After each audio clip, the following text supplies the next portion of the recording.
really appreciate all that. So welcome to our first formal UBC homeschooling panel. Topics that probably get talked about a lot informally. Purpose today is to try to answer questions and provide helpful ideas and encouragements for people who are or maybe considering homeschooling or maybe have started and feel like they could use a little more direction. I think pretty much everyone here knows me, but I'm Ben Ledford. I'm an architect here in Pocatello, and Michelle and I have been part of UBC for the 10 years that we've lived in Pocatello. And Michelle does homeschool our children, though only 4 of them have begun their studies yet. We still have 2 who are blissfully unaware of what awaits them. So this panel is actually Michelle's idea, and then Dan mentioned a similar idea, and she said, well, I was thinking about that too, so why don't we go ahead and make it happen? And we ran with it because we thought it could be helpful, not because we think we're the master homeschoolers and we've got it all figured out. Hoping we can glean some ideas here today too to implement. And even among, of course, people up here, you might get different approaches, and that's kind of the magic of homeschooling, right? So everyone's going to have their own ideas. If you do need to step out with a child or run get somebody, no worries. If you need to nurse in the back, this of any group, this should be a very understanding group. So we've broken down the topics into 3 panels to try to hit different areas. The first one with this group that you see up here is going to focus on some of the bigger questions, like why should we homeschool? What are dangers of that we need to guard against? What are the benefits? What are our goals in homeschooling? Some of those larger picture things. After that, we'll go into a second one that's going to be all moms, talking more about specifics on curricula and different approaches and what methods you can use, try to answer questions there. Then we'll take a break, is my plan. We do have food in the back, as you probably saw when you came in, and there's coffee back there too. And we'll come back for our third panel, which will be about sort of the practicalities of how do you manage the day, how do you parent older kids and younger kids and teach them at the same time, and those kind of things. So, without further ado, I'll introduce our first set of panelists here. We have Brad and Jen Thompson, who are on staff, or Brad's on staff here at UBC as one of our pastors and have homeschooled their 3 delightful children. And then we have Lauren and Kristen Aldrin, who have 7 children that they have almost finished homeschooling, right? The end is in sight. So let's get right into it here. Yeah, if you have mics, make sure they're turned on. We are recording this. Sam is helping us live stream. There are some people who wanted to be here and couldn't today, and so that's what the recording is for. We're a small enough group that I think I can open it up where if you have a question or a follow-up on something that someone has said, just go ahead and raise your hand. I'll repeat the question for the panel. Like I said, I think we're a small enough group that we can make that work rather than trying to save all the questions to the end. And then if something is unclear or needs to be expanded on, we can just do that as we're talking about it. So, sending kids to public school is easier and cheaper than homeschooling. So why not just do that? Another way to phrase that might be, homeschooling is going to take sacrifices, right? It's going to cost money, it's going to take our time, it's going to limit other things that we can do. So there must be some reason, some goal that we'd have or overarching reason as to why we do this. You want to lead us off there, Brad? Sure, yeah. I just think as a parent, there's other things that we're taking into consideration besides finances when it comes to homeschooling. Questions like, who are the primary voices in the lives of our children, especially during the younger, or maybe formative years. Kids, especially when they're younger, they're more impressionable. They have a less of an ability to discern, and so they need, I think, more protection from things that can harm them. Yeah, and Other thoughts? What was the main impetus for you in choosing to homeschool rather than something that was maybe more conventional and easier? 1,260 hours in every school year from 8 to 3, 5 days a week. And those over 1,000 hours, I wanted us to be that voice in our kids' lives and to not have them learning their worldview from someone who is probably not a believer, or from other kids. Kids tend to believe everything they hear. They don't know what's true and what's not, and they believe what the next 6-year-old is telling them. So I didn't want to give up that authority in my kid's life to what some other parent might be teaching their child, and have my kid hear it from somebody else. So it's a lot about what we do want our kids to learn, but it's a lot about what we don't want them to learn as well. Sure, yeah, and that's a great point, because I think also, we, in a week or two, I'll be teaching an adult class on the transgenderism issues, and we hear a lot about that and it being in schools and that sort of thing, and it seems to me like the bigger influence in that area is actually the kids in the school. It's not necessarily that the teachers are all ideologues trying to push this, but the kids themselves who are, reading Reddit, chats or whatever, and sharing these ideas. That's a great point there, that they are, the other children in the school are not very well qualified to be teaching. Did you have anything you wanted to add to that, Lauren? I guess just briefly, I would say, you could send your children to public school, and many do, and they're going to come home with ideas and questions and things that you are going to have to counteract from a Christian standpoint. So you talk about how much time homeschooling takes. How much time does it take to be there, readily available to intercept those issues and confront those in that narrow window of time you have when your child is not in school or doing homework? You have the afternoons and you maybe have the weekends, except you're gone. You would have to be on your A game all the time, readily available, ears open and eyes open wide, to try and counteract those messages coming back from some of these settings. Could you do that if you were on your A game all the time? Yes, you could. But that's also a tremendous investment in time and fairly exhausting if you're constantly having to head off those sort of concepts as your children bring them home. And that's only if your kids actually tell you what they're learning. Yeah, good point. Anything to add there, Jen? Okay, they got it. They got it. All right, so all that said, would you say Christian parents are obligated to homeschool? Is this something that, you'd say it is a definite, yes, you should be homeschooling, or at least they all should be considering it, or is it very much a matter just of Christian liberty? What would you say there for folks who are weighing their options? Should they feel any sort of pressure or obligation in that direction, or are we just saying this is one among many ways you could do it? I would say no. I don't think we could find a verse in the Bible that would say, yes, you have to homeschool your children. I think it really is a matter of better and best, and that is very individual to every family. So what's better and best for us is not going to be what's better and best for others. Sure. Anything else on that? I agree. I don't think you could find a verse in the Bible that says you are obligated to homeschool your children. What we are obligated to do as believers is to teach them about God. And the verse, Deuteronomy 6:5-7, love the Lord your God with all your heart and with all your soul and with all your strength. These commandments that I give to you today are to be upon your hearts. Impress them on your children. Talk about them when you sit at home and when you walk along the road, when you lie down and when you get up. For me, I didn't really see how I could do that only seeing them for a few hours a day. So it was more practical for us to just be teaching them all day long as we go about our daily activities. Yeah, very good.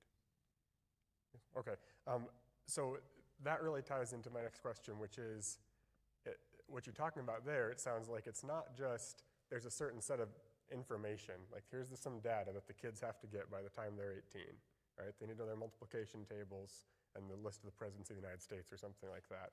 But you're talking about more than that, right? And so what are some of those goals? We want to teach them about God. Are there other things also that when we're thinking about homeschooling, we're not just thinking about a list of like the state standards on their tests might be, but it seems to me, at least from our perspective, there would be other broader goals. Anyone want to speak to that? Or I can just keep going. I don't have a hard time talking also, so you can speak.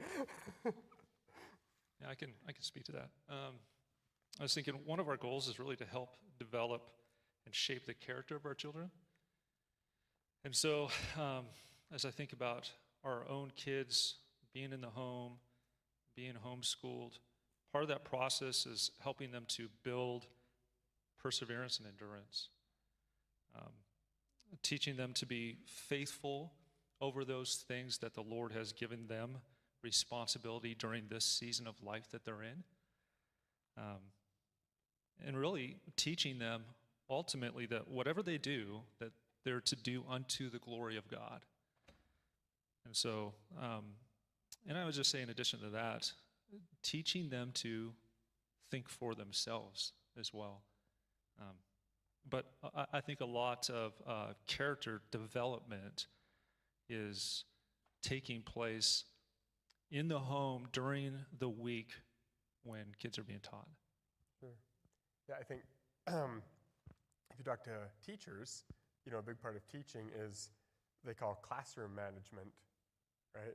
Which is like trying to get at some of the same things where you're trying to form the character of the kids, right? You're trying to teach them to behave properly and to be diligent, not just to know their information, but be able to sit in a classroom and interact with their kids and answer respectfully and those kind of things.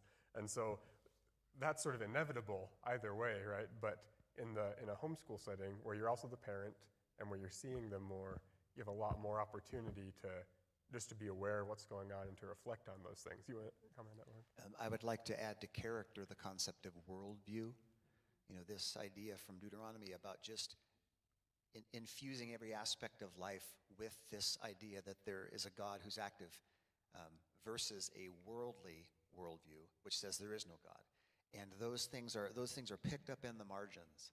It's not a specific subject. It's not a specific event in the playground. I mean, it is just sort of that saturation. So we felt like if we want to give our children a God-centered worldview, that happens best day in, day out, all day, every day. If they're not in our home, we cannot control those messages. We can't control that worldview that they are forming just as they interact with other peers, non-believing peers, teachers and the like. Mm-hmm. So that was another aspect. Character, yes. Worldview, also huge. Mm. Yeah, it seems oftentimes a lot of homeschooling families have multiple children as well, and you're dealing with those dynamics, but you're also, it seems like you end up dealing with tasks like managing the household. You're integrating that throughout the day, right? People are often learning how to participate, in those regular tasks, and that they're not the center of the world, right? That there are other people's needs and subjects and that sort of thing. And so it seems like there's maybe sort of a well-roundedness that can be cultivated in a homeschool setting where you can be rigorous on the academics, but there are a lot of other aspects that just inevitably come into play that you're having to teach to sort of shape the whole person, if you will. So on this first panel, we've got a couple couples up here, and that was intentional because as we're thinking about these big picture issues, I want to make the point that this is something that the families and households are deciding together. And so we know that for the large majority of families that homeschool, most of that time and effort is going to be falling on the mother who's at home. There'd be exceptions, but that's going to be pretty typical. And so what is the father's role in homeschooling? How does that work? Or what should it be? You'll get a different answer depending on who you ask. Yeah, you want to go first? Okay, I'll talk briefly. And from my own experience, it was definitely the bulk of the teaching fell to Kristen, the curriculum planning and the organization. I helped out with the logistics to the degree that I could, and was also called upon to help out with certain subjects where a kid was struggling with writing a paper or a math concept. I would get involved on those levels. And sometimes my role was the disciplinarian. I mean, it was kind of like marching the kid out to the principal's office sometimes. Right. If they were misbehaving or struggling, they would sometimes complete whole assignments or spend hours in my office with me. You know, just And you were working from home, I was right? working from home, so that Right. was also a different factor. I had to, walk past 2 parked cars through the garage to get to my office. That was my daily commute. But sometimes the kids would spend their parts of their day with me out there. So it really just depends, I think, on the structure of the family, whether the dad is around, how much he's around, where his skills and abilities. He might be the math guy, or he might be the history guy. He might be able to help, kind of backfill and offload some of those things. So there is no one set answer by any stretch. That's kind of what worked for us. He was also tech support. Computers never worked. Lord, What would you add to that, Brad? Yeah, not much besides that. Even though Jen said I was tech support, I'm like, not very good tech support. No, I think Lauren covered a lot of things there that I would see for myself being kind of that role, the principal.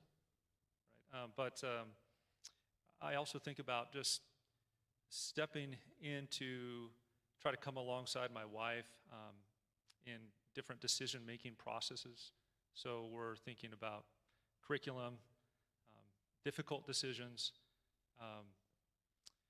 disciplinarian things there too. How do we kind of work with our child through these kind of ongoing, maybe besetting sins that we see through the week, day to day in their life? How do we work through that? What are things that she can do to help with that through the week when I'm away at work? And then what are those things that she can just call me on the phone for, and I can talk to one of the kids or go home and deal with? Sure. And, both of those talking about curricula or discipline, and I think also, it's not to be neglected, there's the aspect of like provision, right? The curriculum costs money, so someone has to pay for that. Maybe there's a sense in which the man's role is more providing the structure and framework in which the homeschooling can flourish. Not that that's like, some hard and fast boundary, but establishing the household as a place of order and then being that ultimate enforcer of discipline, providing the finances necessary to buy the curricula, some of that broader, higher level maybe oversight or talking about curriculum and setting those visions, but then often it's the wife who's filling that, right, and making it full and flourishing and being in all the details. So that gets to, I think we have time. I think we're doing just fine here getting through these questions. And I'll try to glance out of here now and then. Sorry if I've missed a hand, but yeah, just keep it up and I'll get you. This is sort of a tricky one, but it may come up. So if you have a situation where the mother really wants to homeschool and the father is more lukewarm about it,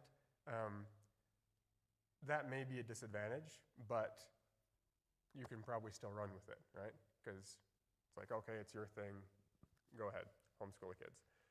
If you have a situation where the father thinks that it's important, and the mother is more hesitant, maybe doesn't feel like she has the abilities or can't take that much on, do you have any recommendations for thinking through those? And how would you approach those decisions when the person who most of that work is falling on maybe is a little more hesitant about it, but the person who's supposed to be leading and providing the direction wants you to go that way? Any thoughts there?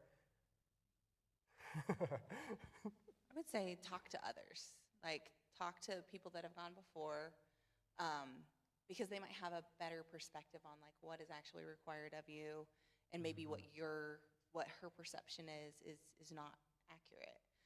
Also, no decision is permanent. Yeah, excellent. You can try it for half a year, and I mean that worst case scenario. Try it for half a year and go, I don't want to do this anymore. I'm done, and send them back. Like it's not a permanent decision. So Yeah, no, that's such a great point. You're not committing to 18 years necessarily when you decide to dive into something. I would say talk to her as well. Come alongside. I think a husband should come alongside his wife in a gentle, understanding way, ask questions. It may all be new to her. She wasn't homeschooled. She's not sure what she's doing. She's nervous, afraid, and might just need some encouragement and help, which I think talking with others is a way of providing that. I do think, however, if a mom isn't ultimately on board with it, that it may not be the best decision for them at that time. Sure. Because if she's not committed, the children will suffer. Yeah, and she's the primary teacher. Yeah, I think too. Excuse me. With our experience with homeschooling, just seeing there are a lot of demands, and then also being able to observe friends and other neighbors and acquaintances who are doing that sort of thing to various degrees. One of the things that we've commented on is like, yeah, this isn't for everybody. We think it's a good thing, and there are a lot of people in UBC, who are sort of on board for that. But I don't know that you can quite universalize it. There are going to be people who, either don't have the time or the financial capacity. They can't afford to have one person stay at home, perhaps, or it might be a single parent, who has to be out providing for the family. But also maybe who just aren't as academically inclined or organized, and it may be a disservice to the children to insist, no, we have to do it this way. So tying to that, what would be some of the maybe like dangers or potential downsides of homeschooling that we need to guard against? Because it's easy to, when we are wanting to start a new project or envisioning something, for myself, you sort of are thinking about your ideal, of all the good things you want to do and how those will work. But to protect against failure, we sometimes need to think about, okay, if this went wrong, what are the most likely ways that I could botch it, to sort of to protect against that? What are some of those things with regard to homeschooling that are maybe common pitfalls or things we might not be thinking about that we need to be, we should be thinking about? I can tell you I was concerned about messing up my kids and not giving them a good education. And I was relieved when I took them in after a couple of years and had them do some standardized testing and looked at the scores and went, oh, we're doing just fine. So everybody wants their kids to have a good education. I feel like that's something that's in the heart of every parent. So I felt that. And I also think that to answer that question, I think making an idol out of homeschooling or having it be a point of pride, like this is really important to us and we're doing it, and looking down on everybody else, that's not the right attitude to have either. It's just a very personal family decision that you make, and you do the best you can with it, but don't look at others and say, oh, you should be doing what I'm doing, because maybe God has not called them to. I really believe that it was a calling for us. It was calling for me. But that may not be how everybody feels, so that's what I would say. That's great. Yeah, we were just reading in Mere Christianity together, Luce's comments about spiritual pride being those spiritual vices or sins being so much more dangerous than the more carnal ones, And I do think that is a danger, right? That as homeschoolers, we could think, I'm doing it right. This is the real Christian way to do it or something. That's definitely something to be wary of.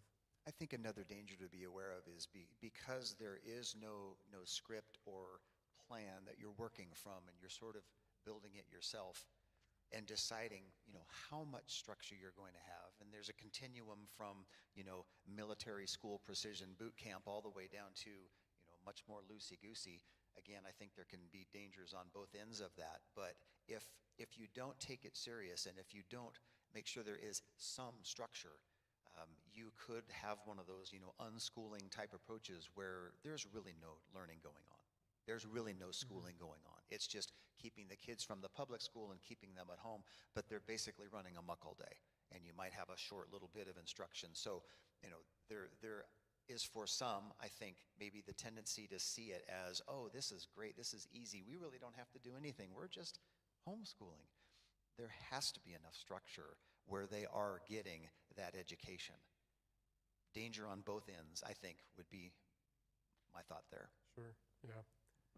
I would say counting the cost. Like, it's going to cost you money. It's going to cost you time. There's going to be things you cannot do. Like, the house is not going to be as tidy as you would like it to be, especially in those little years. And so I think really just like realizing that things have to be sacrificed and being practical about that. Really realizing like, yeah, this is going to be during these months. My house is going to be less clean, and it'll be more clean during the summer.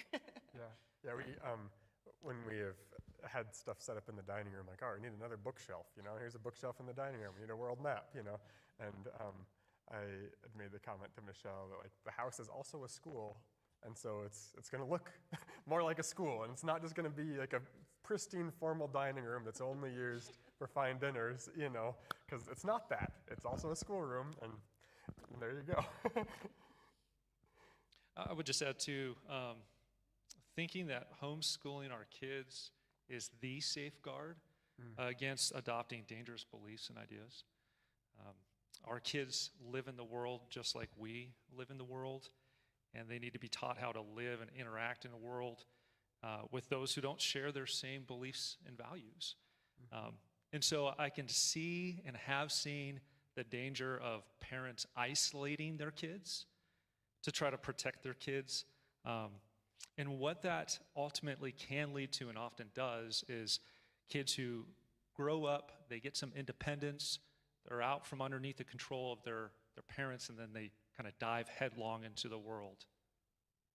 Yeah, no, that's good. And maybe also just when we're thinking about what we're teaching them, what ideas we're exposing them to, not shielding them from the arguments that they're likely to encounter in those ideas, because that could make them all the more susceptible to believing something when no one ever told me this. I was lied to for all my childhood.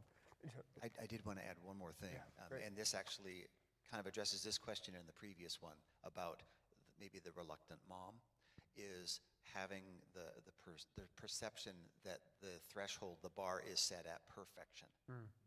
And I've seen, moms run themselves ragged and get so discouraged after a year or two of not achieving whatever they thought that perfection looked like, or being reluctant to begin because, I could never do that. Setting the bar so high that they're just making themselves miserable. Comparing themselves to other families and other people who have gone before. Comparison is the thief of joy, right? And in homeschooling, it's also, in play. I know that so-and-so is doing better than we are. I can't believe what she said she has her kids doing. That kind of thing will just make you nuts. So one of the dangers of homeschooling, I think, is having an unrealistic expectation. And like Kristen said, she was concerned about the scholastic aspect. Am I giving these kids a good education? Well, guess what? You probably are. And if you consider where the bar is set at public school, and you learn more about where that is set, you go, okay, I can take a few deep breaths and we can back off the throttle a bit. I'm making myself nuts for no good reason. That's great. And that comes back to what we'd started out with talking about is, are there larger goals that would justify some kind of sacrifice? And one of those might be, some of the expectations we have for, I don't know how well decorated the home is and how often it gets vacuumed every week or something, especially if, like for us, neither Michelle or I were homeschooled, and our moms are stay-at-home moms, but their kids were away in school all day. And so they weren't doing lesson planning, and they didn't have everyone underfoot, And so they could spend a lot more time doing those household tasks, and it's hard not to expect yourself to do all of that and teach them better than the schools, And they're like, you gotta sleep, you know? Was there a question? I think we, Yeah. Yep.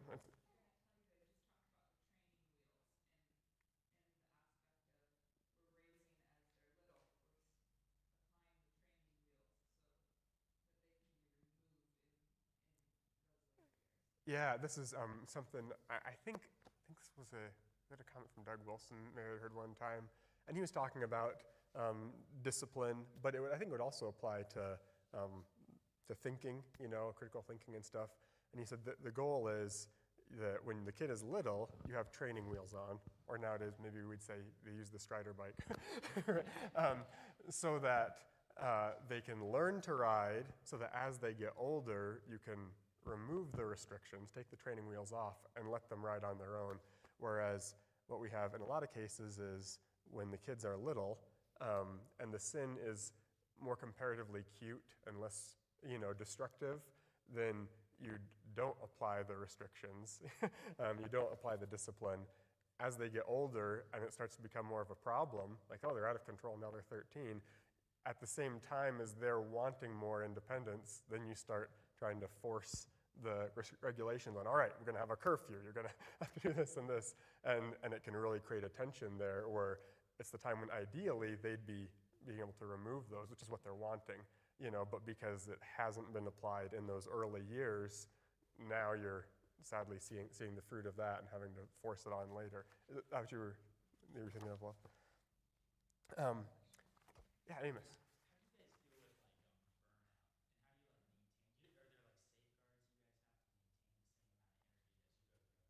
Great. I'm just going to repeat it for anyone who's watching. Amos was just asking about how to avoid burnout. Are there safeguards you put in place just to make it sustainable? I almost feel like we should bring Sherry up here for this question because she's 15. But yes, burnout. And we're interested to hear this too because we're on the early end of homeschooling. Or did you? I think it's impossible to not feel tired and you just, you know, you get to the end of the year and you are ready to be done for the summer. But there's a book, I've bought this book so many times I can't even count, but I would read it before every school year started. It's called When You Rise Up. It's by R.C. Sproul Jr. and it's a covenant approach to homeschooling. And it just every year solidified in my mind, why am I doing this? And it was like a little mini retreat for me. So I would read that book and I'd go, okay, I'm remembering all of the reasons that I signed up to do this, and it would just kind of fortify me, give me a little extra push. But I guess because it was our lifestyle for so long, I just kind of knew the rhythms and I knew what was coming. And there were times when I thought, I think I want to quit, but I never really would. I never really could do that because I remembered all the reasons why and that it was a calling. So I stuck in. Yeah, and I would say, oh, go ahead. Yeah. All right. Michelle says, take a week off. Yes. And that is one of the beauties of homeschooling, right? Is that you're in control of the schedule and you can take a break. And something we remind ourselves of too, because you can feel the guilt of like, oh no, I have to keep going, you know. Like if kids are in public school, there are all kinds of interruptions, you know. Things happen too. There's a week where there's multiple assemblies, or half the class is sick and they end up having to repeat a bunch of things, or the teacher is sick and you got to substitute, you know. Like those kind of interruptions happen in public schools as well. And so it's not as though you're failing if you do something like that or you can't make up the time. If you have a friend that's homeschooling, I've done this lots and lots of times. I've called up and said, hey, you want to take a day off and let's just go to the park and let the kids play and just chill out. And some of my homeschooling friends would do that and some would not. Some were a little more rigid than others, but the ones that had that flexibility, we kind of saved each other's sanity by doing that the every phone now call and went then. like this. Hey, would you like to? Yes. Okay. We just just recently here, end of the school year, and Michelle's getting subjects wrapped up, and they don't all finish at once. And my wife is very much the type that wants to see every subject and curricula all the way through. And there were just a few trailing subjects. They have a few more lessons on this and a few on that. And I stepped in with my principal authority and declared the end of the school year. And they didn't have to finish those last few things, and there was much rejoicing. They rarely finish a book in public school. Very rarely. Rarely That finish drove me a book crazy all as the a way. kid So when I was a student. let yourself off the hook on You'd that never one. get to the end of the workbook. And I was like, oh, there's more here. We're not going to get there. All right, we are coming to the end of this panel. Any question? I've got a few more on here, but any questions that people are itching to ask, I do want to make sure there's a chance for that. If no hands up, let me ask, what about socialization? Right? How are your kids going to get socialized? I don't know. Ours are so awkward. I just want Yeah. to hide them in a hole. Oh, hi, Amen. Emily. Oh, so- I forgot. The question is, who do you want them to be like? Yeah. Do you want them to be like the 6, 7, 8-year-old kids running around, or would you rather have them be around adults who know how to control themselves and know how to be appropriate? It wasn't really much of a choice for me. We had our kids around people of all ages, and as a consequence, they learned to talk to everybody. They can talk to anybody about anything. And socialization for us, the biggest problem was finding enough time to stay home and actually do the schoolwork, because we had so many opportunities as homeschoolers to be involved in this activity and that activity, all with other homeschooling families. So we had to pick and choose carefully what we did, but they had tons of socialization between church and homeschooling friends and co-ops, and then all the extracurricular activities. Our kids were in music and dance and soccer. I mean, you could be gone from the house all day long if you chose to. Socialization is not even an issue. Yeah, and I think all the children represented by this panel too, they're a great example, and they're not atypical, right? Lots of homeschool kids, they're awkward or shy homeschool kids, just like they're awkward and shy kids going to public school. It doesn't seem to me like it's more prevalent among homeschoolers. Maybe the opposite. We have to ask the question, right? Because that's what everyone says. I've taken to turning it around, because if you hear about public schools, there's concerns about bullying, and everyone's on their phones and this sort of thing. And I say, yep, socialization is the main reason we don't send our kids to public schools. We don't want that. We don't want them to be socialized in that way. And I think also, a lot of homeschooling families have multiple kids.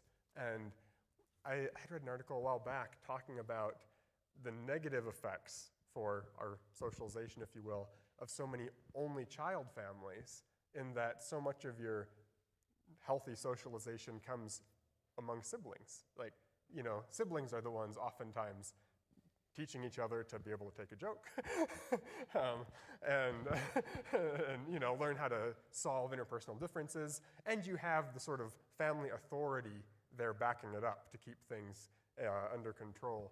And so between the choice of spending more time among a large sibling group versus being at a school full of ill-adjusted, kids who maybe many of them are only children, and don't know how to relate to their kids at home and that sort of thing. That's, to me, the advantage would probably be on the homeschooling side, actually. I would just say, if you do have one child though, and you are homeschooling, it is your responsibility to get them in things and to, make intentional friends. So, but I think the beauty in that is that as a homeschooler, we can help our kids choose friends, and they can have actual relationships versus in a school situation where, well, I'm stuck with you for a year, so I guess I'll be your friend. We can actually have, teach them what a good friend is. Great. Well, we do have more, but we better cut it off. Let's take just like 5 minutes. If anyone needs to get up, check on their kids, use the bathroom, get food in the back, anything like that, and then we'll come back up for our next panel.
Next one.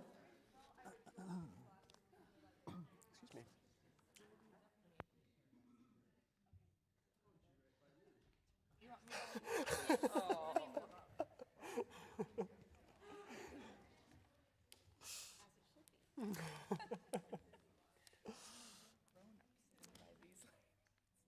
Yeah, I just gotta make sure. Yes, okay, I'm on. I can hear I'm on.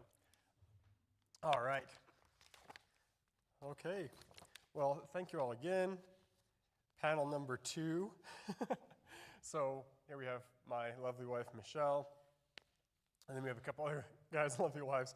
We have Sherry McLaughlin and Kristen Aldrin, both active members here at UBC and experienced homeschooling moms. We have represented up here the mothers of 28 children. That's a lot of experience. Not all from the same one. All right, so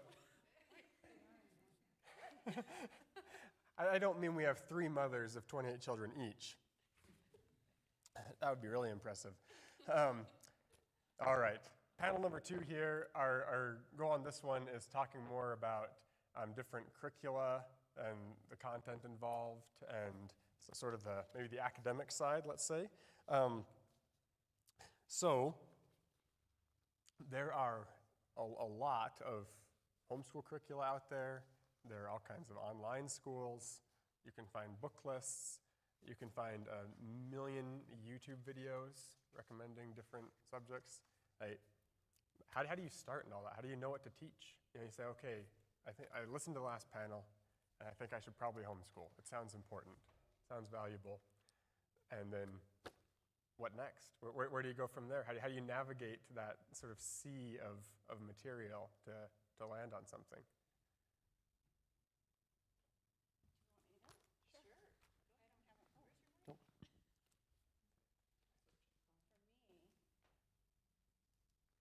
For me, it was really important that it be a biblical worldview and character over curriculum. So every time I would review or analyze curriculum that I want to teach. Now, I started in the late 80s, so there wasn't a whole bunch out there free and easy access. It cost a lot of money, and a lot of it was done by Xeroxing. You would get a master book and, that kind of thing. It's very different now, and I think it's a blessing that you guys have the resources you do. I have three daughters who have been home educating since their kids were little, and it's incredibly different. Although they have all my old books, which some are the best, but you really need to just think about what is your goal. Is your goal to get really good academics, or is it to develop a worldview and Christian character? For me, that's how I evaluated. Whenever I was in a quandary of not being familiar with curriculum, because I wasted hundreds of dollars in the beginning, because not everybody learns the same way. Some are tactile, some are, auditory, visual. I wouldn't waste a lot of money. I would first see if you have it at the library, see if you have a friend that you can borrow it from, review it yourself, use it for a little while before you purchase it, because it can get really expensive. But anytime I was in a real question, I always deferred to Kathy Duffy. She's been around forever, even when I was starting.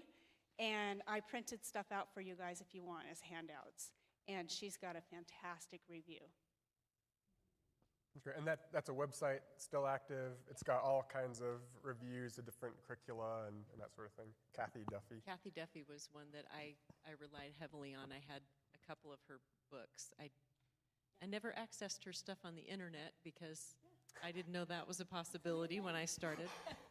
But I agree that worldview is mail order catalogs. Is the most important for me, especially when it comes to science and history. Really everything. To me, math was kind of math, but you do have to be careful because the way they ask some of the story problems, so the word problems, they'll throw in all kinds of garbage. So if you choose a math curriculum from a Christian company, you've got a much better chance of not running into some of those things. I'd say with curriculum, the first question that we are kind of answering is, are you going to homeschool? Yes. I would say number two, if that answer was yes, is what next? Commit to more than 1 year. Say if you're choosing to homeschool, don't worry about having the perfect curriculum that first year, because you'll discover, oh, this isn't working. I need to do something else, or this is working, or I'm really bad at this. But the point is don't judge your ability to homeschool based on your first year, because you're learning and they're learning. So if you're in that position, just know that. The second thing is, like, as far as what to teach, I call it like the big three for me would be, would you agree, math, language, what's the third? Reading. No, reading, writing, and arithmetic, those basic three. Can you do that? Yes, you can. And then, address the actual curriculum from there. But can you do those three things? Yes. Yeah, and you don't have to do everything all at once, right? Right. It's not like you have to have 12 subjects that you're covering in first grade or something like that, and make sure they're hitting every area of physical science. Or you can incorporate things in as they come up, as you realize, oh yeah, it would be good to have a study on whatever, some area of history, some area of science. You can bring it in as needed, right? It's not like you have to have everything in place and functioning from day one. That's very good. Are there particular subjects or skills that you think need more attention, or that you try to put special focus on, particularly maybe things that you think aren't typically covered in school or are covered poorly? I'll jump in on this one just to prime the pump, but I'm a history guy, and not everyone has to be a history person, but it seems like the history education in the public schools is declining even from where it was when I went through, which wasn't all that high. I feel like I learned most of my history listening to my dad and my older brother talk at home. And like a couple years later, they'd mention that subject in school. I'm like, oh yeah, it's World War II. And so that's something that with our own kids, I want to, see them have a strong foundation of history. So that'd be an example from my end. Are there subjects like that that maybe don't show up in every curriculum, aren't part of those basic three, or something that you feel like is often lacking that you think is important? Bible. Right? That's the foundation for all of it, for the character growth, for studying history. I mean, it's God's story. That's the reason that we study history. It's all God's story. So to leave him out of it seems odd. And there's amazing curriculum for that. I'm really big into lap books. I don't know if you guys even know what those are, but lots of hands-on building lap books out of it. Great. Okay. Okay, so there are not just many curricula, but there are even different, sort of broadly different approaches to homeschooling. Lauren had mentioned unschooling in the first round. I'm going to throw out 4 that I've heard of or aware of. Maybe there are others. And can we talk about what is meant by those? Like, what would be different about taking one of these approaches versus another? And do you have recommendations? Are these good or bad ideas? So one would be sort of what I call the traditional or textbook approach. I hear about classical education a lot nowadays, especially. Charlotte Mason is another one that comes up. Who is she? There was the unschooling was mentioned. Can you tell us about those? Any of those we should be gung-ho for or avoiding, or, yeah. You look like you're bursting to comment on that. Me? 'Cause, yeah. Me? The traditional approach to me is a little boring. I never liked history in school when I was in school because it was the traditional textbook approach where you'd get a little snippet of a part of a story and the teacher would lecture on it, you'd take notes, and then you'd be quizzed on what date did that happen. I'm sorry. It's so boring. Who cares? And What I would much prefer is for my kids to understand the whole story and maybe read a biography about someone that lived during that time so they could feel and experience the history of it. Much more engaging. So I think that's boring. I don't have a lot of experience with the classical education. I know there's Classical Conversations is a group that I think is probably in every town. I was never involved in it, so I can't really speak for that. I was much more of a Charlotte Mason kind of approach. We love to read good books about lots of different subjects. So, and unschooling, I think it's child-led learning, and people that let their kids lead the way, I don't know where that goes except for folly and foolishness. Kids aren't qualified to lead their own education. Right. Could you talk about Charlotte Mason a little bit more for these folks? Just explain, like, what does that approach? What would you consider to be a Charlotte Mason? Lots of reading. Lots of really good books. The best memories my kids have, the best memories I have are just read alouds. I mean, we would read constantly. So we would pick a subject if we were studying ancient Egypt. We would find the really good books. And there's a great curriculum called Sunlight, S-O-N, Sunlight. And they use the Charlotte Mason approach, and it's tons of just really, really good books. Biographies, historical fiction. It's really big on historical fiction, so that you're immersed in these stories, and that's what really sticks with you, and you really learn the why behind what you're studying, not just the facts and the dates. I guess that's what it seems like to me. It's living books that inspire kids. There's handouts. She has a with handout on this. If you want more information, and I think it might be a good time to talk about unit studies. I don't know if you're familiar with unit studies, but that's my all-time favorite. With anything that doesn't need a building block, like mathematics, you probably would have a little bit harder time to draw it in, but they do draw in mathematics. But unit studies are incredibly useful, and especially for children who maybe have a hard time grasping higher learning. I have some kiddos with learning disabilities that need a lot of hands-on. And a unit study would take all of those subjects and put them all together. My very, very favorite is Konos, and I brought you some information on that too. I don't get any money from them. I happen to be part of the founding. They were doing an experimental group with Jessica Halsey in Redding, California, and that's back in the 90s. And it just was so phenomenal, the retention of these kiddos, because they had hands-on, they had drills, they had recitation, all of these wonderful things put together. So you weren't studying about Mars in science and George Washington in history. The unit studies combined it all together, so it's one big story. And for my family, that was by far the best way to learn.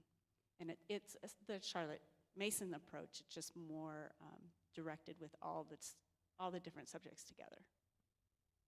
Great. Well, it sounds like there'd be overlap between some of these too, right? Because I think Charlotte Mason, you talk about reading a lot of books. It seems like one of the distinctives or emphases of the classical approach will also be getting more sort of primary texts, not just a textbook form, but actually reading the classic literature, or something like that too. So not necessarily all mutually exclusive, right? The classical approach is a fantastic approach. It was too demanding for my family. We did not have the academic ability to stay with the classes. It's a very fast-paced, very intense, lots of memorizing, and we looked at it. And matter of fact, we were approached because we had a huge co-op to incorporate that. And for our family, it just was, we couldn't do it. Sure. One, I'm thinking, I don't think she'd mind me saying this, Liz Harris, who was another person we tried to tap for the panel, but was out of town today. But she'd made a comment to her. Did they use a Becca? That for, talking about from the last panel, our own limitations, doing what you can. Since for her, having a curriculum that just sort of provide you all the subjects and the lesson plans, here you go, teach through these, was, what she could handle. and she could manage that, and then didn't feel like she's trying to have to find every subject, and reinvent the wheel, if you will. And there are curricula like that, where if you want to just get that curricula, it covers everything that you might expect to cover in a public school setting, or for that age range and that sort of thing. But then you also have the option of picking and choosing each individual subject, and, people will change throughout the year even, Actually, that I think was one of the questions I had on here, is is it best to try a curricula and then switch to another one and sort of bounce around and just fit it to each child's needs and their needs as they change and grow? Or is it better to try to pick one and stick to it so that you have fewer gaps and you're sure that you're covering everything? And any thoughts on that? My thought is, do that early on, because when The bouncing around? Yeah. Okay. You are going to take some time to figure out what works for you, but then stick with it, because when they get into higher levels, you don't want to have gaps. For instance, mathematics. Saxon, I love Saxon. I've used Saxon forever. They do a really good comprehensive, but if you go from Saxon to Abeka, then Mr. D, then, all over the place, it's going to not be real advantage for them. It's going to leave them at a disadvantage of going, I don't remember learning that. Yeah, things that got covered in different years and you may have leapfrogged over. Yeah. So in mathematics, I would say that's really important, probably more than any of the other subjects. I agree with that with math. I also want to say your kids are going to have gaps. They're going to have gaps. You cannot teach them absolutely everything. You have gaps. Yeah, I have gaps. And kids in public school have gaps. So don't worry about the gaps. Don't worry about it. Because if it's something that they're interested in or they need later on, if you have given them a foundation to love learning and to know how to learn, they can learn it in about an hour.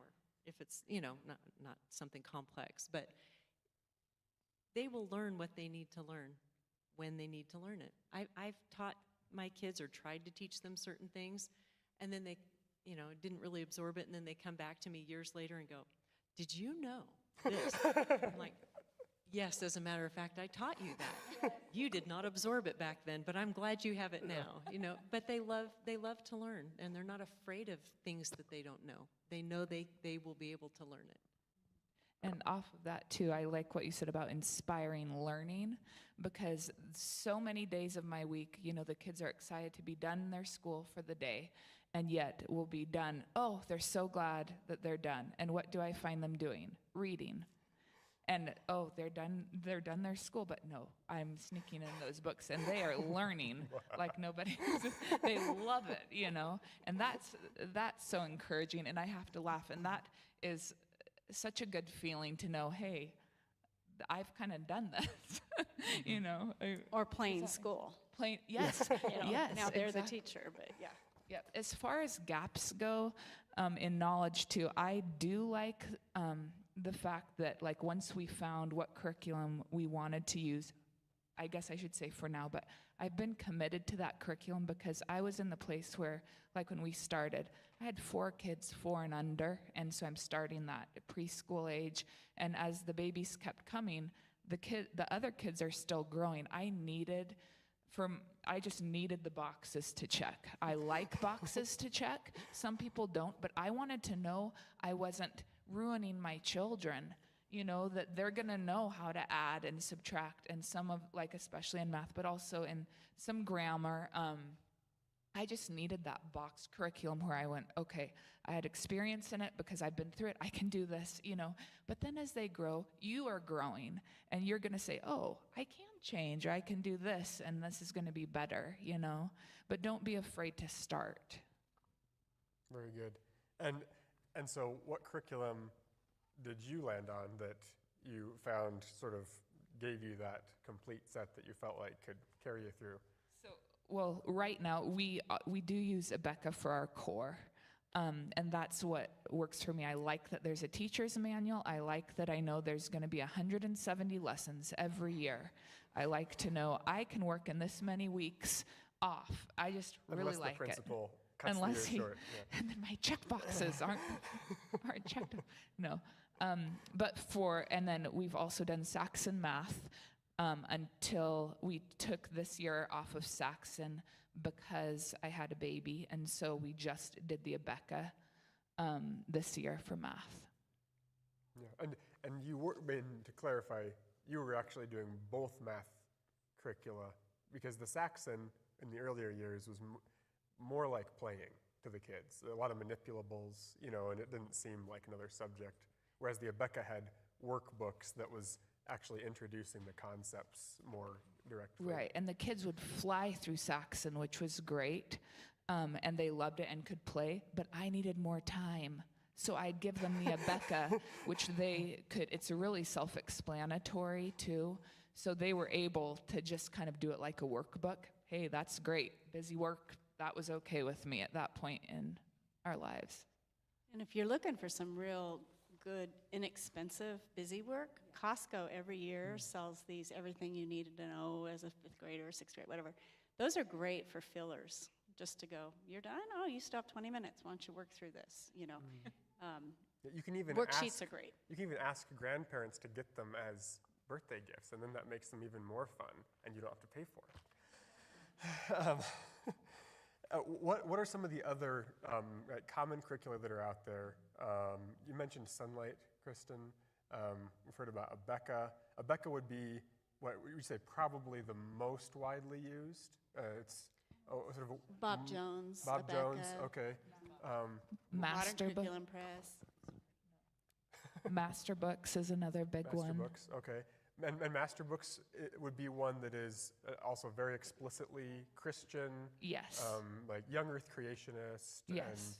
And let's see, Sunlight. What would you say, anything distinctive about Sunlight? Or you mentioned a lot of reading. A lot of reading. Sunlight mainly, I used it mainly for Bible. It just kind of gave us a study guide, but Bible and history and language arts, but not necessarily writing. Just a lot of the kids' readers that they would read on their own or, practice their reading with Sunlight books. And then I did a ton of read-alouds. And as we were studying different things in history, we'd be reading about that time period. Sure, great. If you're stretched with time and you've got multiple kids, which is always the case for me, you can even get things like the SRAs and the Hooked on Phonics. Now it used to be strictly schools that would be able to have those, and now you can get them anywhere. What is an SRA? SRA, Scientific Research. It's really a fun thing. It's a box.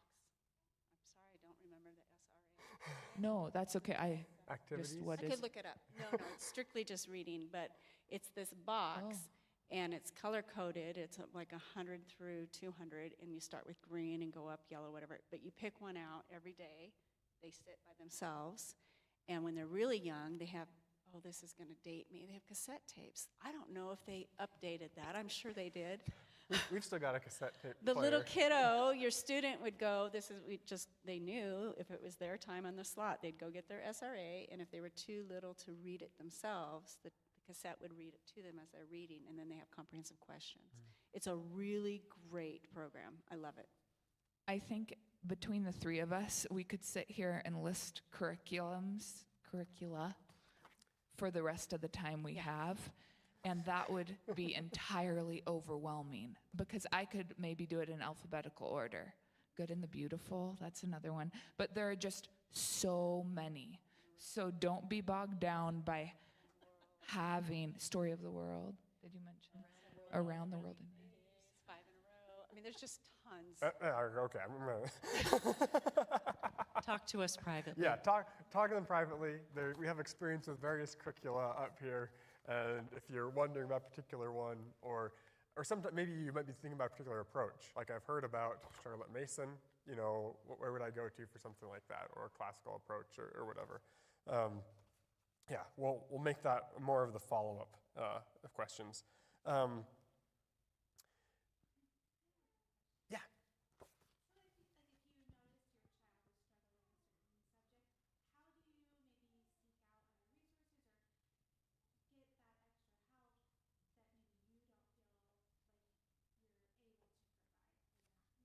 Sure. So the question is, if you feel like your child is struggling in a particular subject or area, how do you get extra help for that, or try to help fill that need? Well, it depends on the age. I've hired private tutors for like chemistry. We had a fantastic teacher that we really liked, and he was a Christian, and we were involved in a co-op, so I just said, how do you guys feel? And we had 13 students, so we all pitched in and paid for a chemistry teacher, an advanced chemistry class. So private tutoring is one of them. If it's a real young child and you're needing things such as speech services, maybe it's a dyslexic child that needs some reading services, one-on-one tutoring. Sometimes the school, you can go through the public school without having to be part of their school. That's fantastic. Where I came from, they had a fantastic charter school that would not require you to have attendance there, but you could still use their services. And so we really benefited greatly. One of my daughters, who was mute, and they said there's no hope. She is, I wouldn't say fluent, but she speaks well enough that people can understand her now. And I would greatly say that was mainly because of this one particular speech therapist who knew what her issues were and how to help me help her. So it just depends on the age and what those are. Sometimes it could be a friend. If you want them to learn a skill you don't have, you can say, hey, you want to teach a class? Pediatrician has also been a resource for us, like with speech issues, just knowing a little more there, but then also helping us reach out, even within our own church body, has been just an extraordinary resource of people and professionals. Yeah, this is a good church to be in if you're going down this path, just because there are a lot of people either who may be able to provide the help directly or who have been through it and can help point you in the right direction. I'm going to add one more thing, in that homeschooling can feel very isolating if you let it. Would you agree? You've both been so involved with co-ops. I think maybe any mother would feel, though, that parenting can feel isolating. Would you agree with that statement? And when you need a resource, it's really nice to be able to reach out, within our body and to other women and men in our community, to provide help. That's a great thing. Yeah. And sometimes, too, it can just be a check to assure you, like, yeah, I know you're not crazy, you're not a failure. This is not atypical, there's help available. We've seen other kids like this, that sort of thing. Because you can get in your own head and get kind of wound up, with concerns, too, that might not be as dramatic as they seem. The co-ops have been mentioned a couple times. So what's a co-op? Are those helpful? Do you find them? Do you make them? How much time do they take? I know there's variety here, but let's, for the people. I think co-ops are wonderful. I called it the backbone, the bloodline to my home education. I was part of a homeschool co-op until we moved here. They looked a little different year to year, but I love them. I think they're amazing. You get to have the resources of all these wonderful talents and skills that maybe you don't have, but your kids get a benefit from them. Our co-op was a curriculum co-op. It was an academic co-op. We always said character above curriculum, but it was not a play group. Now, there are co-ops that are play groups, and there's nothing wrong with that. I just didn't have time for it. We generally would have anywhere between 5 and 10 students in my home, and then sometimes extras if I was tutoring or teaching to another family. So it wasn't about them playing. That was on their time. So you're going to hear different things. If you're talking about socialization or play groups or anything else, that's great, but that's not what I'm addressing. I'm addressing where it'd be an actual co-op. And I brought examples if you guys are interested in getting one going or you want some direction in that. And what it would look like is 1 to 2 days a week. I've done both, but where the student would be assigned their assignments through the week. And then the 1 day a week they'd come and we would do labs, or we would do, we usually tried not to have testing part of that because you can do that at home, but we would do hands-on. And it was really great because we would get the dads involved. My husband taught mechanics for one of them, and he would teach, there's other things, a men's skills, he came as my guest speaker. I did a hunting course where they could actually go get their hunting certificate. And But skin a rabbit. skin a rabbit. Yeah, and you can pull people in. My son-in-law came in and he taught them all about skinning rabbits and how to kill them and all of that stuff. I think it's fantastic. I love them. I tried to keep that going here, but the co-op class was like 5 kids maybe. But I highly recommend it. I think you guys should do it. It's amazing. And It's so, wonderful. and is that co-op something that you were organizing? And so that involves coordinating with other homeschool families and then finding someone who's willing to teach those certain classes. subjects. Yeah, Kristen has taught sewing. She did the quilting, science, history. Yeah, you were part of it for several years. Great. So it's not as though it's like, oh, there's not a whole co-op here. We can't do that, or we have to go find something that's established to plug into. Oh, we had waiting lists. People, yeah, we had Right. waiting lists because we wanted to cap it at 20 kids a student. And at one point, we had 170 students. And so you get the word out, they're going to come. And there was a Everybody can statement do of it. faith, too. I have all that. Yeah. Yep. Yeah. So it was very much a like-minded group. Yeah. And then we had a yearbook class and a newsletter, and they would put out Oh, a wow. newsletter. And I mean, you could have it as big or little as you want. I think the middle road is by far the best. When we got really big, we ended up having to split into 2 different co-ops and have 2 different facilities. But there's so many benefits to it. You know, talk about socialization, and the one thing that some of the kids will say is, I don't have any friends, or I don't get to see my friends, or co-op feels that. It's because it's in a situation where you're like-minded, you're all kind of having the same goal, and they get to spend all that time together, and it's good. I love it. Great. And we've got right here probably groups of kids who are peers teaching at the same level. Yeah. If there's interest, they'll talk to each other. Right. We did do it a little looser than you would do in a traditional school, as far as the parents got to choose which classes they put them in. It wasn't based strictly on age and grade. You know, if you had a kid that was interested in hunter's ed, but really they were only 8, that'd be okay. Or, the quilting classes, or some of the sciences that we did have to say 7th through 9th or something, because they Sure. were based on academics. But Yeah, and so this kind of leads into the next question, and it came up a little bit already, but thinking about the more advanced subjects, what do you do as the kids get into high school? Because I know there are options there, but also when they're little, you're teaching them to read and their shapes. It's like, man, now I've got that locked down. I know my shapes really well. I can teach that. Whereas it's like if I take chemistry, I did take chemistry in high school, but I'm not going to be teaching that, Or if they want to take a foreign language or something like this, how do you provide those opportunities?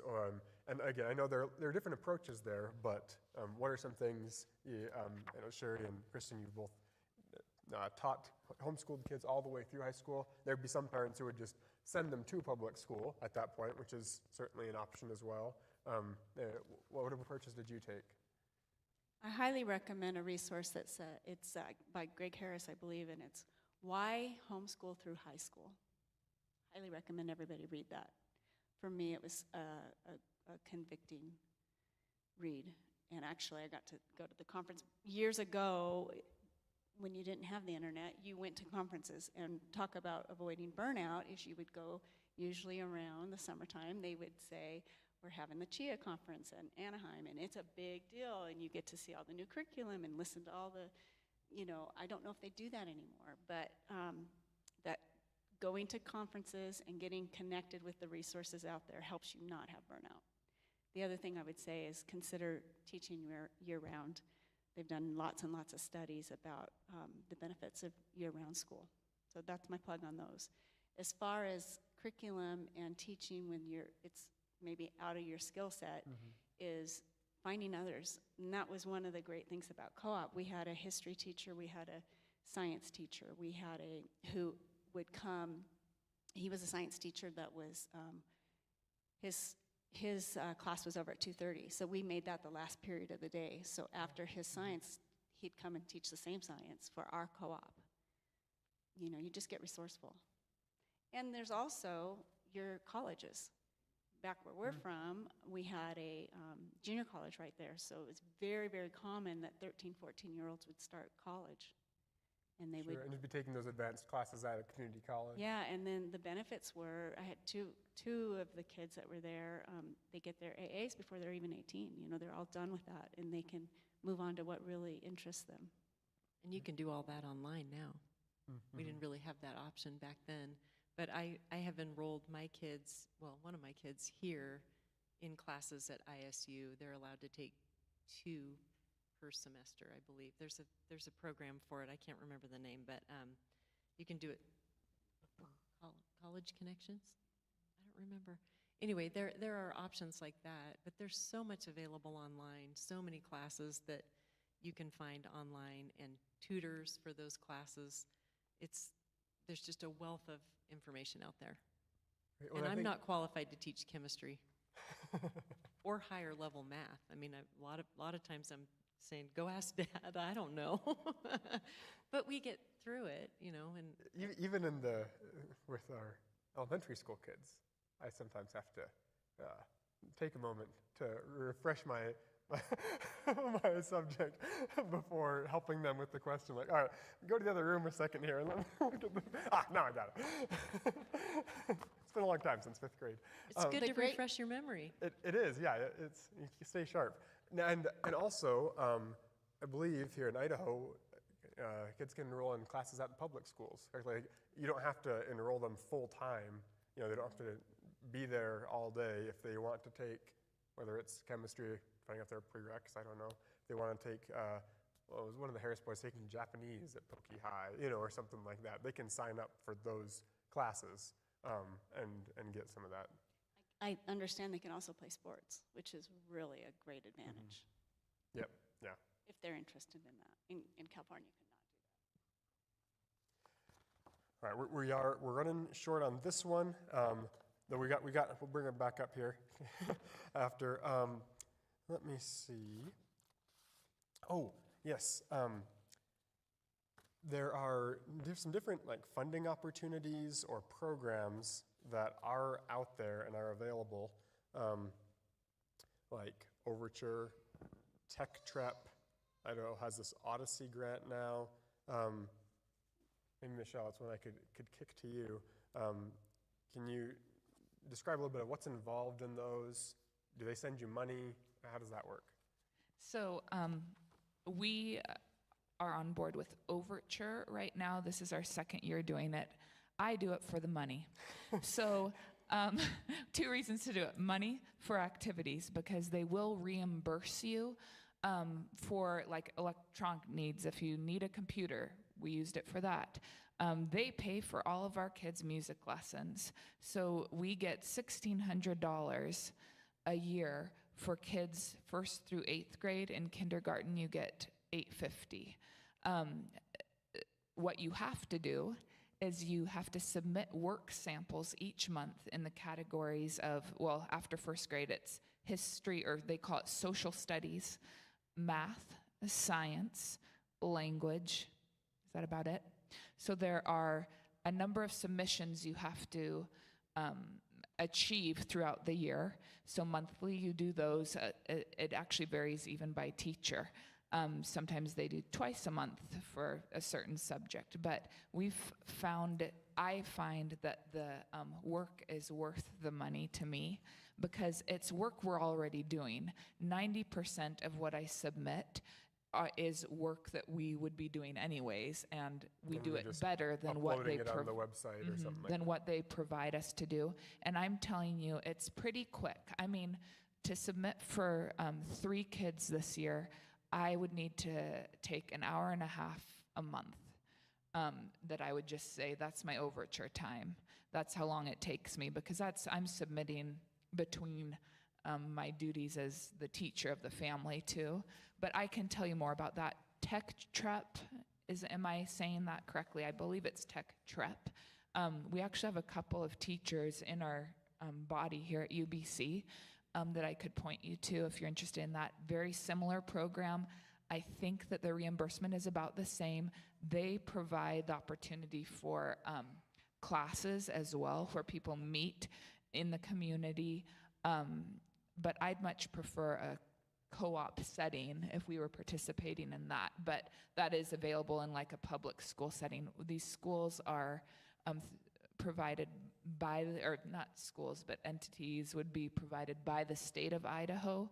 So the money that we are reimbursed for is coming from the state, and we pay Right, yeah. taxes, so let's use it. Yeah, they would be technically charter schools, like online charter schools, and then they partner, each one, like, Overture partners with Snake River, or maybe multiple districts. Multiple districts. So that the child is technically enrolled in one of these districts, so that the district gets funding for the student, and then some of that gets channeled through Overture, which is like a nonprofit organization, to the parents. But in order to do that, they have to have a record that they're meeting these standards, and you do have to do the state testing.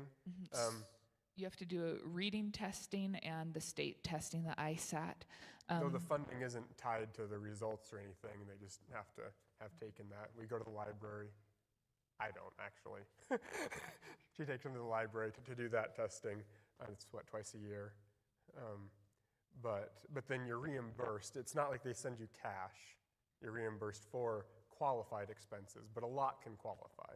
Another thing that is helpful to me is it does provide a benchmark of what's expected by grade level, and they provide resources, really. So sometimes if I am looking for a resource, or if my child is struggling in a certain area, I can use the resources that Overture provides membership to find great things that will help my child, and that's good to know about.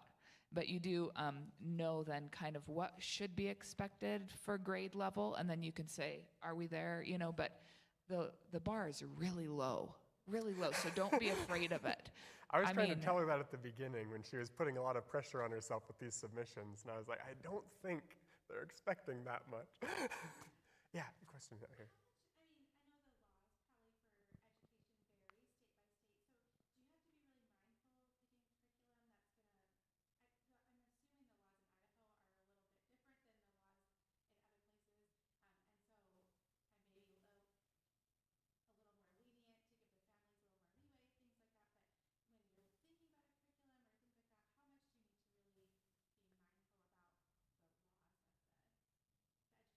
Yeah, so the question is just wondering about how mindful do we have to be about laws related to homeschooling or education requirements, and is that different in different states, presumably not as strict in Idaho? So in Idaho, you can do basically whatever you want. A child doesn't even have to be educated at all until age 7. I was looking at the requirements from ages 7 to 16. Education is required. What education? You decide. It's very heartbreaking to me to think that's the requirement. There isn't really a requirement.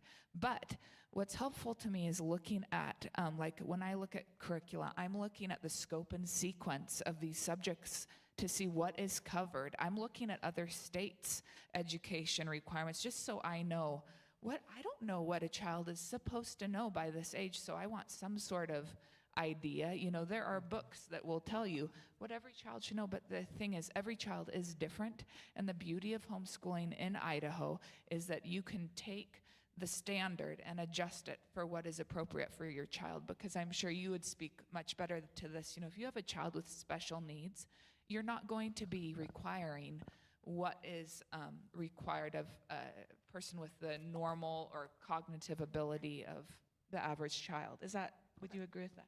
Idaho does have standards, just so you know. Yes. And I printed off copies for you guys. I didn't print it all off. I did like the first 4 pages because mathematics has 169 pages, but it's the scope and sequence that you'd be looking at. So even in California, as strict as they are, if you have special needs, you just go through a process. It's an IEP, individual educational plan, and so that can be, a little bit tweaked for your student, that it wouldn't be the typical kiddo. But I was a little appalled, actually, to be quite honest, that Idaho was that loosey-goosey, because California is not. And you do have to, if you're going to give them a diploma, you do have a standard you need to meet. And I think just as Christian parents and as people who have the idea of we need to do the best we can, we probably should aim to hit a standard. And so if the state has a minimum standard, then we probably should know what that is. And so I did go ahead and print off some samples for you guys to look at, and it has the websites and the links and all of that. And it was a good reflection of what Idaho expects, and it's a good standard. It didn't change. It wasn't much different than California's. And in addition to what you have here, there are very detailed, probably that larger document you're referring Oh, yeah. to. But like it does say in what grade, if you take a grade level, it will go by subject and say what should be covered in the public school system. And I've used that when I'm thinking about state testing too. So I'm sorry, I spoke so loosely there, but it is true that there is not a lot required to homeschool. That's what I should have clarified. There isn't a lot of requirement for you to prove that you are schooling your child, and that is appalling to me. That is appalling, but it does provide a list of appropriate, their own Subject matter and- scope and sequence. Would you agree? Yeah, oh, So absolutely. I apologize about that. Oh, no. you're fine. Nothing's required. That's Well, not what I and intended really to that say. when you talk about legalities, that is correct, which is what you were saying is appalling. Yeah, and on those standards too, I think folks in here thinking about homeschooling their kids probably gonna take the standard and see, all right, this is what the child has to know at this grade level. And if they don't, then like, oh, we're lacking, we're failing, they're falling behind the public schools. Well, what are the actual like attainment rates by grade? Like what percentage of the kids in a given grade can what they call read at grade level? Well, it's like less than 50% in a lot of cases, like at grade level is more aspirational than reflecting like this is what the kids in public school actually know, So that's something to be aware of too, that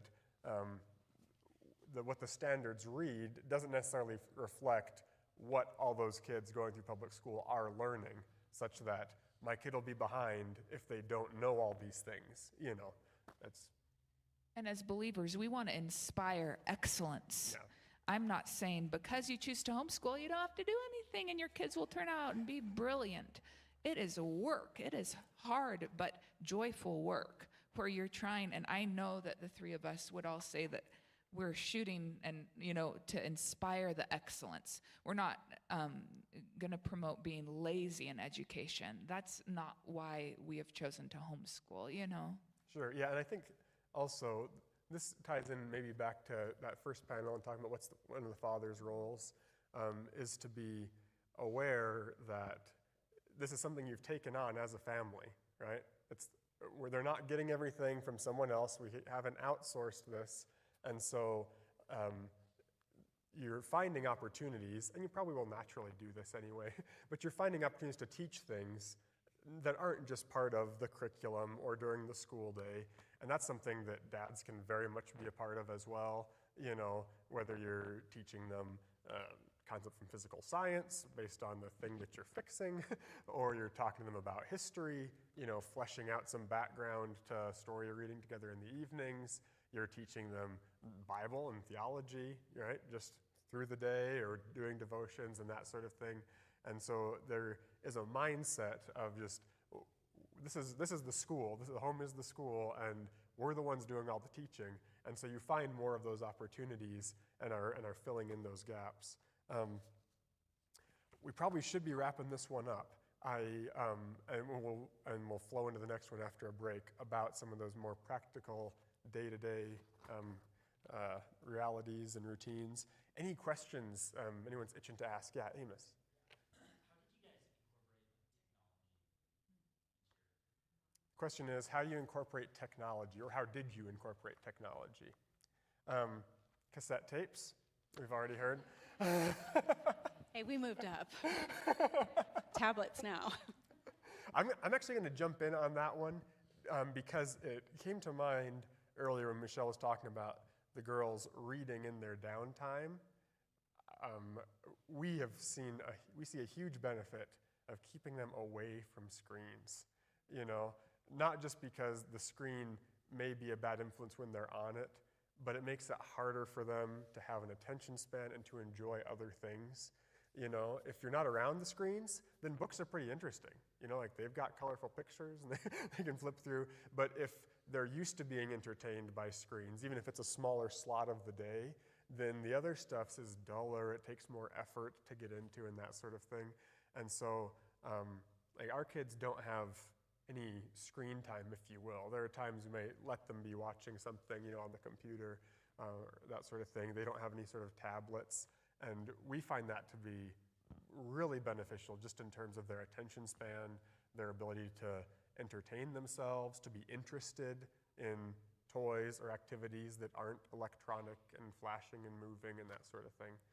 And if you have visitors coming and you decide to let them watch a movie, it is so interesting. You have an hour and a half to do what you need to do to get done because they aren't used to it. So when they get to watch a movie for their birthday or when they get to watch it for a special occasion, they enjoy it a lot, but also they're not going to miss a second of it. Yeah, they're not going to miss a second, but they're able to enjoy the beauty around them, you know, without the screens. I'm not saying we don't use them because they're incorporated, especially with education now. There's so many great resources, but they're not the primary resource, if that makes sense. There are going to be subjects for us anyway that we use technology. One of them was Mavis Beacon teaching typing. And all of our kiddos, even the ones with not all their fingers, they have been able to type very well and at a very high speed because Mavis Beacon has been amazing for us. But it incorporates technology. Sure. And I'm speaking to also younger ages. Yeah. They're not watching video lectures at this stage. They had to be in high school age before they could use a calculator, have the access of a calculator or a computer or a tablet. And by that time, it was a necessity because they need to know how to operate it. But when they're younger in the primary ages, there's really not a need. Yeah, and I think also you'll sometimes hear people say, you have to give the kids technology because the world's full of computers and they need to be able to know how to use them, you know, that kind of thing. And I think spending a lot of time on an iPhone does not correlate to having computer science skills. And the devices, they're making them more and more intuitive and addictive. Like, they're not going to have a problem, you know, when they're 18, learning how to work the software, right? It's made for anyone to be able to fall into it and get addicted to it accidentally. And so I don't think they're going to have a barrier there in that regard. I'd say the sort of practical side of they have to know how to work a computer is sort of a myth or a false argument for those younger years. I would say if you're going to incorporate technology, just do it very carefully and thoughtfully and make sure that your kids don't have access to the internet. Mm-hmm. Because there's nothing out there that they need to be seeing. We did use computers. Our kids did teaching textbooks, which ended up going online only after a while. So they did their math on the computer. We had 2 computers in the schoolroom. And they also did the typing, and they did math drills, speed drills on the computer. And we also did a lot of music theory training games, ear training games. It was really valuable for us, for our family, to be able to do that on the computer. So those are the things that we used the computers for. And then as they got older, they would use word processing programs for writing their papers. And I mean, you get to that point eventually where you're using the computer for that because nobody handwrites essays anymore. Kids wouldn't even know how to do that. They're not even teaching cursive anymore, I think. We are. Well, homeschoolers are, but public schools are Should not. we not be teaching cursive? Yeah, well, and getting to that, when we were talking about high school subjects too, there's so much stuff available online now as well. Like you may, opt for taking a foreign language with a, online kind of teaching class or something like that. Any other questions before we take another little break and then get into our last panel?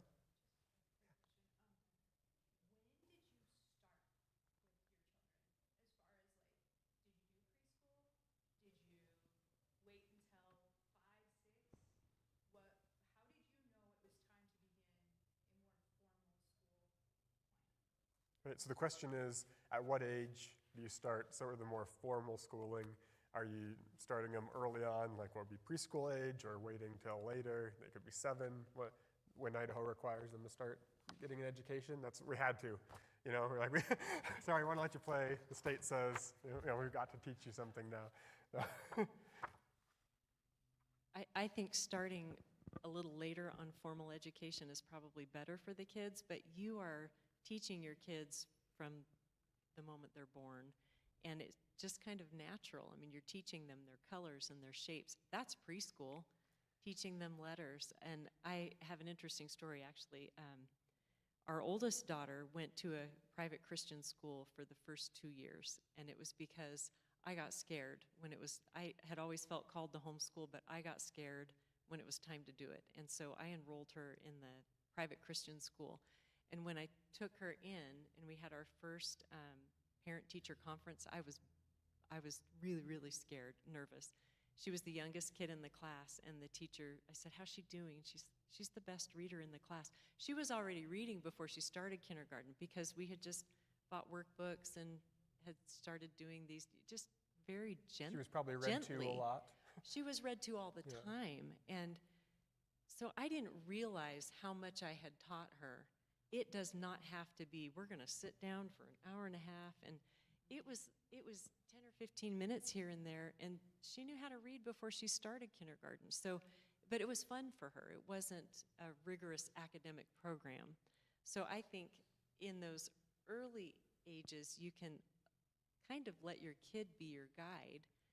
And if they're interested and they're catching on, teach them. But I wouldn't push hard at those really early ages. I would wait until they're a little bit older. Especially boys, it seems they want to move their bodies more than they want to learn to read. That's my experience. And we found sometimes you can be trying to teach something and then just not getting it. And then like 6 months or a year later, they pick it up on their own, and you weren't doing anything, and they just got it. It was not time. Well, there are developmental stages and certain things that they're just not ready for until they've reached that developmental stage. And there's all kinds of books and information about that. If you try and teach them before they're ready, you're going to waste your time. I had a typical firstborn who just wanted to achieve it all. So she was very young and kind of set me up for failure because I expected them to all be natural-born readers. And years later, on number 6 and number 7, when they're 8 and 9 and struggling so badly, and then now, 34 years later, I say, every child is an individual. As long as you are offering the academics and you're there to help support and you make it fun and you're not in tears and they're not in tears, it's not about, in my opinion, the standard that they met. It's the progress. Some of our kids are late bloomers. They had, really hard starts, and they didn't learn to read till 9, but eventually they catch up. So as long as it's progressing and they're doing better, and that's the advantage of home education, because you're not thrown into these standardized tests that you go, they're really below, even when I was involved in the speech program at the charter, I never got hung up on where she fell. As long as she was progressing and making improvement, I knew that we're on the right track. Sure, that's great.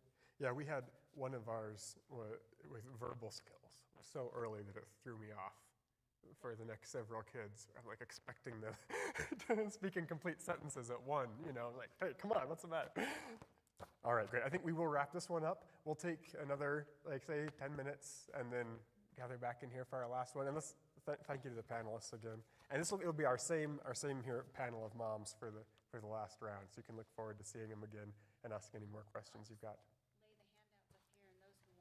Great. Sure. Saying she's going to lay out handouts that she's brought up on the front row here, and so anyone who wants to come and take a look or take them is welcome to.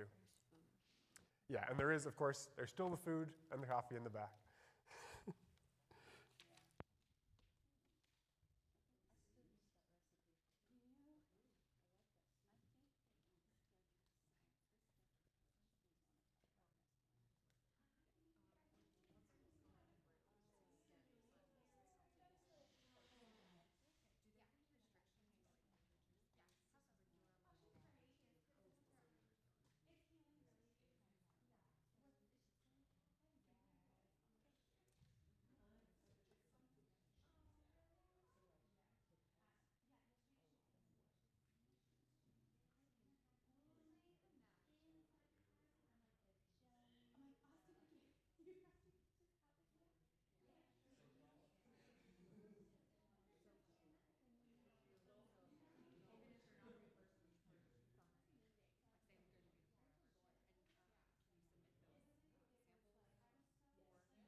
Do you need to grab some? Yeah, go ahead. Welcome back. Thanks for sticking around. All the way to the last panel. All right, well, we've got our panel of moms back up here again, and Jen has joined us. Great. So much combined wisdom. So this will be our last panel, and this one we're talking more about the practicalities of how do you manage the day, some of the specifics of when do you do what and for how much of the year and all those kind of things. And as you well know, that's one of the things about homeschooling is there are going to be different approaches. But we'll have some ideas and a collection of different thoughts, and I'd like to get into some of the specific or concrete examples too, like when do you actually start the day, and how do you manage when you've got multiple kids and that sort of thing. So I'm actually wondering, I don't think this would take too much time, but we'll see how long-winded the first person is. I'm going to just go down the line and ask for just sort of a brief summary of what is your daily routine with homeschooling. How does that look? What time do you start? How long does it run through the day? How many topics do you try to cover in a day? That sort of thing. Doesn't have to get into every detail, but some sense of what a typical homeschooling day looks like. You mind starting us off there, Love? We can just go right down the line. Okay, so when the girls wake up, they start their music practice. So we have music going on in different areas of the house. Every room of the house. Every room. Sometimes breakfast Music. happens in the middle of that part of the schedule, and then they unload and load the dishwasher. And then moving on, we have a morning time where I do a read aloud, and then we read our history, and sometimes science is in there, sometimes not, but morning time baskets are my favorite. I can talk later about that. Then they go on with their independent work, and then I take them individually to do their language lesson. And then for combined subjects, we do their math and then have lunch. And that's the bulk of the nap time of the little ones is spent with doing their actual seat work, I would call it, for their math and language, while the little ones are napping. And so I can answer questions. And honestly, sometimes that's flip-flopped because a child needs something else. So I'm being pulled in multiple directions, and diaper changes can't be scheduled, So life happens. And then, but I always wrap it up by 3. That's it. Great. They were little, very similar. As they got older, we had to stick to a schedule. And we would wake up in the morning, we'd have morning devotions, then we would have what we call cooperative cleaning, because I'm an order person, has to have it all clean before we can start school. And then we would stick to a schedule, and I gave you guys a sample up there. And the only reason we had to do a schedule is because we had 1 piano, 2 computers, and we have 7 students at that time. So we would do something very similar, but it was very much by the clock. And I would have a timer set, and they'd hear the time and they'd know it to switch. They were older, so they didn't have to have the 30-minute break in between or whatever. When they're little, they must do that. But I would say one thing when they are little is to have some very specific directed play where they're obeying you. When you say, I want you to play on the mat, and it can be 5-10 minutes, whatever you want, and you stretch that time, because if you don't get their obedience when they're young, you're not going to get it when they're older. And we have a very clear rule of first-time obedience. And so we have the 3 keys of obedience: cheerfully, immediately, and completely. And when they were little, we'd have it on a key ring with big keys, and they would always know those 3 keys to obedience. First time, every time. Every time I'm not going to count to 5. First time, every time. And directing that when they're little, because if you don't get it when they're little, they're really going to get very good at ignoring you. And the other thing that we have in our household, and we have with every kid, no matter their learning style, no matter their deficits, is zero disrespect. They must be respectful. So even if they disagree with you, they learn how to say, Mommy, can I appeal? Or Mommy, can I ask you? Can I, because they have to be respectful.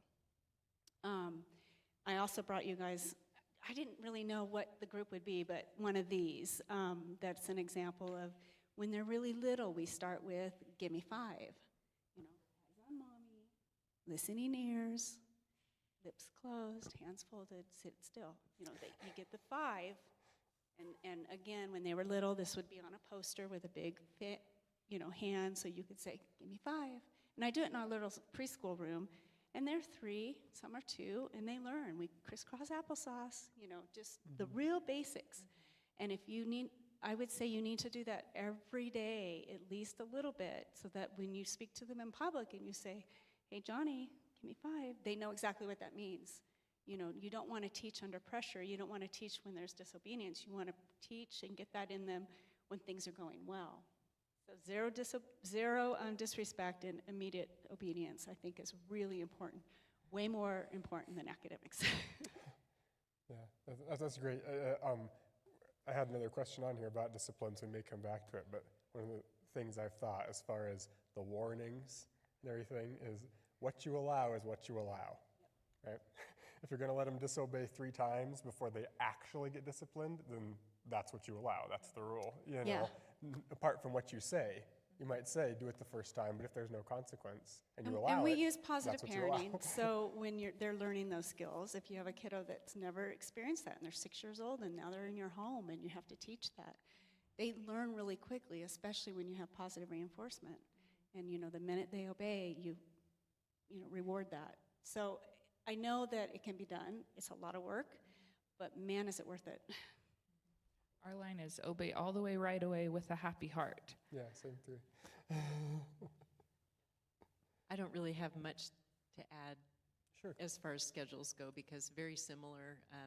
One thing I will say, and I learned early on, and I can't remember who said it, but it was probably at a homeschool conference, but somebody said, it's not the education that will cause you to quit homeschooling, it's the housework, the laundry, the cooking, and disobedient kids. So if you can get those things nailed down, and my kids worked from day one, and I would give them jobs that they weren't actually doing anything, but they were learning to work.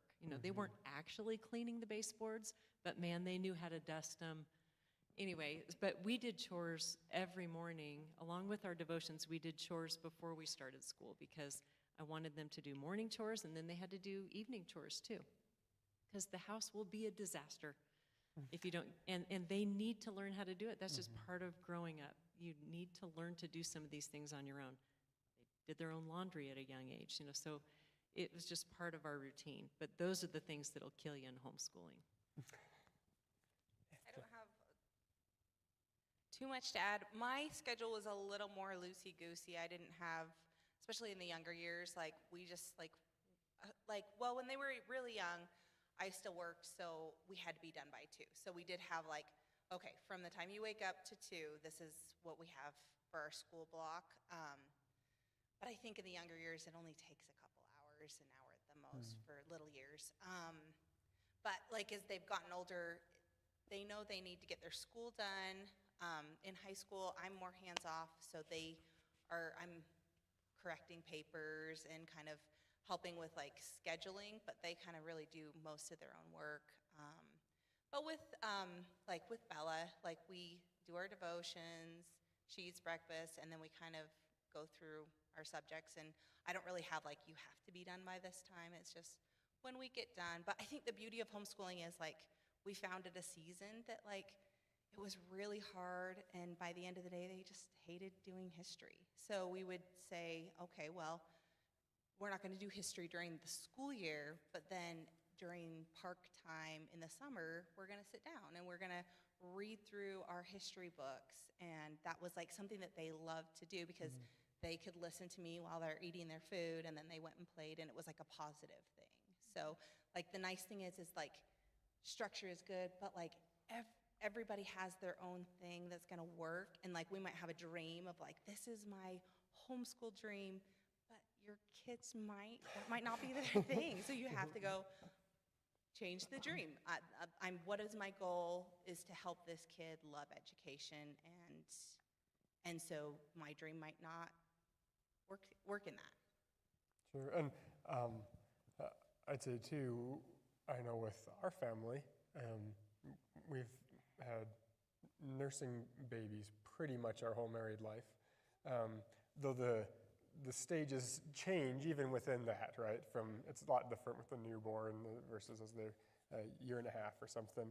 And something I've admired about Michelle is just how she finds her way to adapt, and sometimes it seems, from my side, like it can be beneficial. Like, well, I have to be sitting and nursing for this period of time, so we all get to read aloud together. Whereas at other times, it's hard to find the time to, sit down and that sort of thing. But I'd say those routines do change, just especially when you have the really little kids around the necessities of your schedule. When and how long they nap, and if you're nursing or doing other things. But you are flexible and you figure things out and adapt it. She does a great job with that. How about planning for lessons, whether it's planning for the year, or do you have to set things out the day ahead? How do you organize or plan, or are there techniques that you found helpful for sort of keeping ahead of the game or not feeling like you're lost and behind? And you want to speak to that? A good system? When they're real little, we would do the clipboard system. So every night, I would have all of their subjects, what they were needing to do on a clipboard, and they'd work through that clipboard when they weren't on the piano or they weren't doing, part of the schedule. Because having so many, I couldn't take the time right then to say, you need to do this, and you need to do this, and you need to do this. I was much better at doing it at night for the next day, preparing all that, pulling it out of the workbook or making my Xerox copy or this and that, and I'd have all the subjects on one clipboard. And then they would work their way through that, depending on where they were supposed to be on the schedule. And so you're pulling that, like they have the individual pages that you've gathered and clipped together on their clipboard. So then that has the work thing. And then any hands-on activities, I would have one of those clear drawer cupboards, and they had their names on it. So anything they needed that day would be in that drawer. And so you'd be setting those things out the night before. Yep. So Every then night the the night activities are in their drawer, their worksheets on their clipboard. And it would take about 10 minutes because I'd have everything in one place by grade level, and I knew it's the next page. So it sounds like a lot, but it really wasn't. It was way better for me doing it the night before, being proactive, than trying to do it at the time. Sure. You want to comment, Lev? Because you got similarities, but maybe some things that are slightly different just from what you're doing right now. So in kindergarten, I just used the workbooks themselves because I was only dealing with one and then a preschooler. First grade, I took out 170 lessons, had a folder system. So for the whole year, I had a folder for every two days per folder. So every morning or evening, grabbed it and filled their folder, and they knew exactly what they needed to do. Then as we had more kids, there were too many papers, just too many papers. So I ended up, people think I'm crazy, I got a spiraling system, and then I spiraled their work with multiple subjects, like for this year, by 6-week periods. So they finish one book, then I'm only handing them their next book that has multiple subjects. They have 2 books each, but that way I'm not dealing, I counted I was gonna have like 20-some books. I'm like, how am I gonna correct 27 books? But anyway, I just pared it down, but I do love talking about organizing, so anytime. The 3-ring binders have been just a lifesaver for me, because as they get older, those clipboards become 3-ring binders by subject. And are those things that you're organizing just on a daily or weekly basis, or do you plan things out, or you have them in their folders for the school year? Do you work on them By over the time summer? they're high school, the whole semester's work is in that 3-ring binder. But when they're little, it's more like once a week. I use the summer and I just have everything done for the whole year, so I don't have to think about it. Here you go. And then you adjust when people get sick. You know, things do have to be adjusted. Yeah, sure. Are there variations you want to speak to about planning or how you went about dispensing the work? I looked at the book. Well, you figure out how many days you're teaching, which is usually 180. That's the standard. But then you look at the chapters in the book and you figure out, okay, if this is going to last the whole year, how much do I need to do every week? And then you just, you kind of have a master plan for each subject, and then you break it down by week. And yeah, I use the 3-ring binder too. Which I brought you guys a sample. If you want, if you want, this would be for the math, and it has complete by. So as they get older, like Jen was saying, the work is on them to keep track. And I'm only correcting and looking at their work once a week. Those were on Fridays when it would be test days. And I would have their work, and then the only way they were released and not had any homework in the weekends were my initial would be there. Now, we did have a son that forged my initial, so I had to get another system where, so I mean, there are things you have to come up with, and I don't want to scare you, but Each child is unique. each child's different. But for me, this worked really, really well. So it had a complete by date, and that was their responsibility. And I had this for every subject, but I just brought you one to kind of show you. And every kid is going to try something, just so you know. I have kids that have tried all kinds of things, but they always get caught. Yes. I looked at it and went, that's not my writing.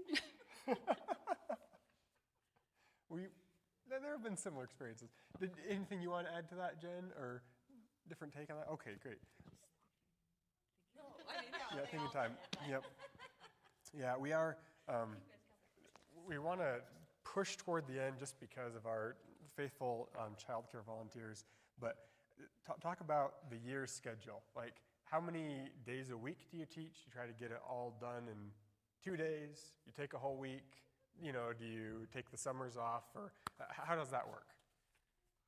We taught we did 5 days of school. Our Fridays looked different because we did deeper cleaning on Fridays, so I adjusted the schedule a little bit. And we always did math all summer at least, and some reading, but we didn't necessarily take all of our curriculum all through the summer. But math is really hard to step away from and come back and remember everything you're supposed to remember. So I would recommend at least a couple days a week during the summer to keep that going so you don't forget, or they don't forget. Yeah, in the old days, they used to call them the 3 R's, and that's what we would do all summer long, year round. So our history, our science, those kind of things would wrap up, like when everybody else would be, the end of May, but we would continue through the year with the 3 R's.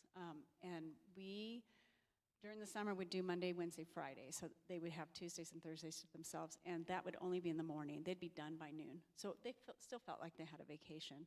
But now they all work. Every single one that's in my home work. So the school is on them to complete in the way that they can outside of work, which has been challenging. A lot of times they're doing school till 9 o'clock at night. I have a summer checklist that I printed up because I had 7. They were all pretty close together. And summers were a little chaotic. And so on the days when we weren't doing any school, they had this checklist, and they were not allowed to ask me for anything until they had gone down that checklist. And there's all kinds of stuff on there. You'll probably laugh, but it was important to me to keep my sanity. And kids learned really, really quickly to never come to me and say, I'm bored. Because I always had lots of cleaning to do. Yeah. So they found other ways to fill their time.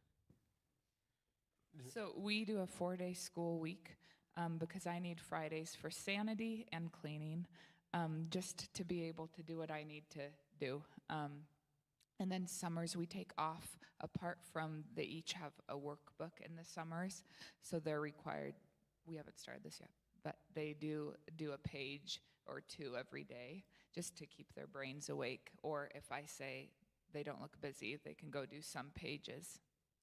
Sure, and they're still reading a lot, Yeah, of course. reading. They're doing music practice and everything. Yeah. Great. Anything different there, Jen? We've done all of it. All of it, So, all different- yeah, 4-day work weeks, all school year, through the whole year, some subjects in the year. Now we're kind of more on a 5-day work week, but for high school, same with you, like it's up to them to kind of finish, and I'm just making sure they do that. So Sure. And you can plan it around other events and trips and stuff too, which is really nice. they Yeah. realize if they take a day off, they're gonna pay for it somewhere. Michelle is sometimes planning when the school year starts around when the baby is due. Gotta get done before the baby comes. This might be the last question here, but how about you've got kids of different ages who require different amounts of attention and are not at the same place in their subjects. So how do you teach, to multiple different sizes? It's not like you have one class of kids that, you're just going to sit there and listen to you teach. So how do you manage that when you've got various ages involved?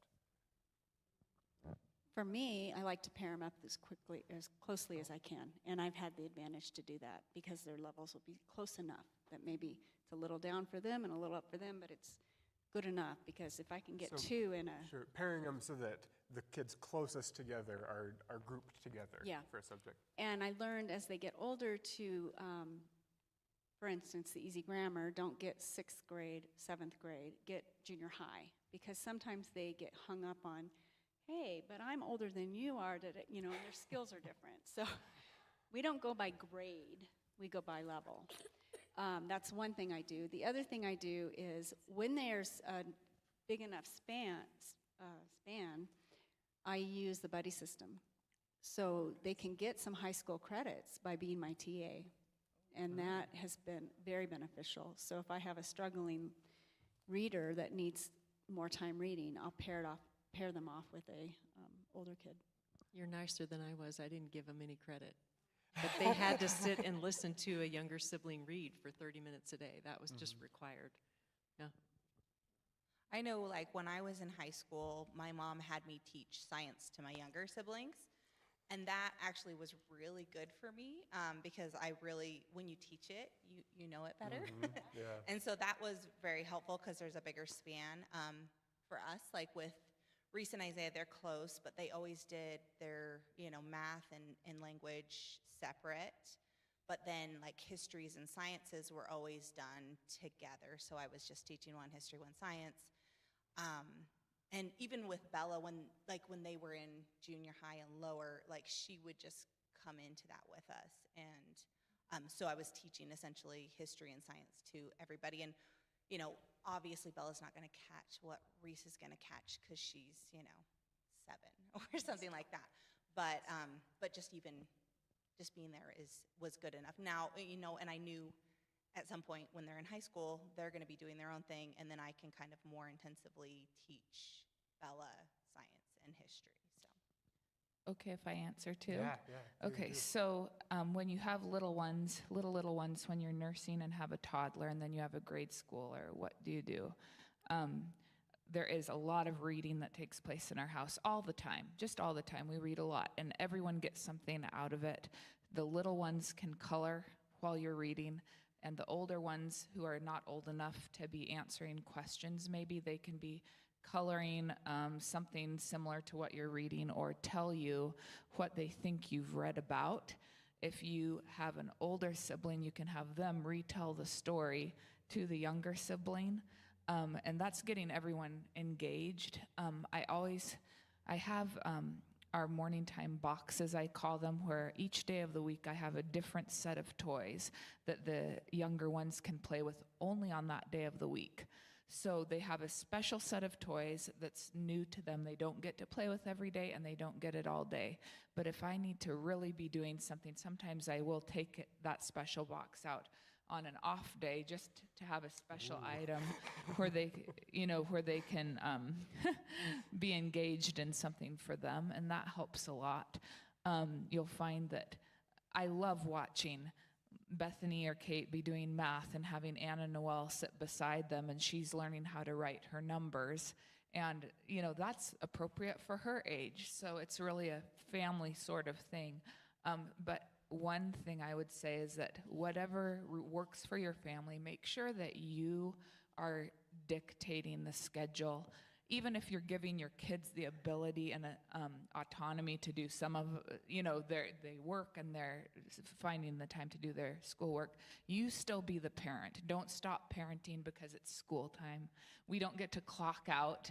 The discipline is only more required during the school period, really, because you need that immediate obedience just to manage your day. You've got to have that, obedience.